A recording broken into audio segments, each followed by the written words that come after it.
জিএসটির নয়া হারে সংগ্রহ কমার আশঙ্কা নস্যাৎ। উৎসবে বাড়ল কেনাকাটা, জিএসটি কমায় বাজার চনমনে। অক্টোবরে জিএসটি সংগ্রহ 1,96,000 কোটি টাকা। 2025-এর সেপ্টেম্বরে ছিল 1,89,000 কোটি টাকা। গত বছরের অক্টোবরে আদায় ছিল 1,87,000 কোটি টাকা। অর্থাৎ বোঝাই যাচ্ছে যে উৎসবের যে মৌসুম, সেই উৎসবের মৌসুমে মূলত জিএসটি কমার যে প্রভাব, সেই কমার প্রভাব পড়েছে। বাজার যথেষ্ট চনমনে হয়েছে এবং উৎসবে কেনাকাটাও কিন্তু বৃদ্ধি পেয়েছে। সাধারণ মানুষ তারা কেনাকাটা বেশি করতে পেরেছেন। জিএসটির যে নয়া হার আমরা দেখেছিলাম ইতিমধ্যে লাগু হয়েছে, সেই জিএসটির নয়া হার লাগু হওয়ার পরে কিন্তু এই যে ছবি সামনে আসছে, যা ভারতীয় অর্থনীতির উপর গুরুত্বপূর্ণ প্রভাব ফেলবে বলেই মত বিশেষজ্ঞ মহলের। জিএসটির নয়া হারে সংগ্রহ কমার আশঙ্কা এবার নস্যাৎ হল। উৎসবে বাড়ল কেনাকাটা, জিএসটি কমায় বাজার চনমনে। আরো বিস্তারিত জানবো আমাদের সঙ্গে সরাসরি ইতিমধ্যে নিউজরুম থেকে রয়েছেন আমাদের কলকাতা টিভির পলিটিক্যাল এডিটর আশিস চট্টোপাধ্যায়। আশিস দা, জিএসটির প্রভাব তার মানে একেবারে ইতিবাচকই হলো বলা যায়? দেখো, একেবারে ইতিবাচক এই কথাটা বলবার জন্য অন্তত 3 মাস বা যেটাকে পরিভাষায় 1 কোয়ার্টার বলা হয়, ত্রৈমাসিক ফলাফলের জন্য আমাদের অপেক্ষা করতে হবে। তাছাড়া অক্টোবর মাসটা উৎসবের মাস। উৎসবের মাসে উৎসাহব্যঞ্জক কেনাকাটা, বিক্রিবাটা ইত্যাদি হয়ে থাকে, এটাও ঘটনা। কিন্তু একটা কথা পরিষ্কার, যে জিএসটির হার কমবার ফলে জিএসটি কালেকশন কমে যাবে এবং তার ফলে কেন্দ্র এবং রাজ্যগুলির অনেক টাকা ক্ষতি হবে। এই ধরনের যে একটা আশঙ্কা প্রকাশ করা হচ্ছিল, অন্তত পক্ষে অক্টোবর মাসের তথ্য দেখে বোঝা যাচ্ছে যে সেটা অমূলক, সেরকম কিছু হচ্ছে না।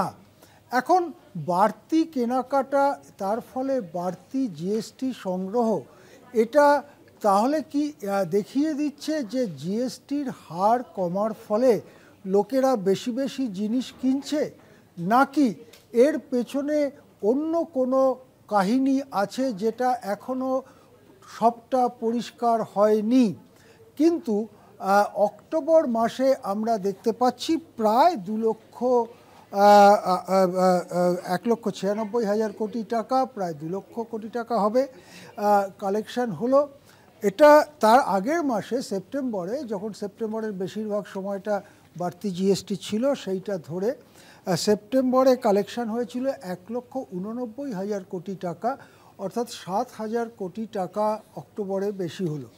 সেপ্টেম্বরের তুলনায় অক্টোবরে বিক্রি বাটা বেশি হওয়ার কথা, সুতরাং উৎসবের সময় বলে বেশি হবার কথা। তাছাড়াও পর্যটন এবং অন্যান্য ব্যবসার নানান ক্ষেত্র, সেখানেও বাড়তি কার্যকলাপ হয়, আর্থিক কাজকর্ম হয় এই উৎসবের সময়টা, যে সময়টা প্রায় সমস্ত কর্মচারীরা কিছু ছুটিও পান। সেই ছুটির সময় তারা নানানভাবে সেটা টাকা খরচ করেন, তার জন্য জিএসটি দিতে হয়। সুতরাং যে সমস্ত জিনিসের জিএসটি শূন্য, তা ছাড়া বাকি জিনিসগুলোতে তাদের জিএসটি দিতে হচ্ছে। এখন দেখা যাক গত বছরের অক্টোবরে পরিস্থিতিটা কী ছিল। গত বছরের অক্টোবরে কালেকশন হয়েছিল 1,87,000 কোটি, আর এবছরে হয়েছে 1,96,000 কোটি। অর্থাৎ গত বছর অক্টোবর, গত বছরও ওই সময় উৎসবের সময় ছিল, তার থেকে প্রায় 9,000 কোটি টাকা বেশি হয়েছে। তাহলে সেপ্টেম্বর থেকেও বেশি, চলতি বছরের সেপ্টেম্বর থেকেও বেশি, গত বছরের অক্টোবর থেকেও বেশি। এটা ইন্ডিকেট করছে যে জিএসটি সংগ্রহ কমে যাবে না, অন্তত পক্ষে বাড়তেই থাকবে কিনা সেটা বলবার সময় এখনও আসেনি। অন্তত কমে যাবে না এটা বলা যেতে পারে। আরেকটি তথ্য সামনে আসছে, চলতি অর্থ বছরের 7 মাস, 7 মাস মানে এই অর্থ বছরটা শুরু হচ্ছে 1 এপ্রিল থেকে, তাহলে এপ্রিল থেকে অক্টোবর পর্যন্ত 7 মাসে 10,40,000 কোটি টাকা জিএসটি বাবদ আদায় হয়েছে।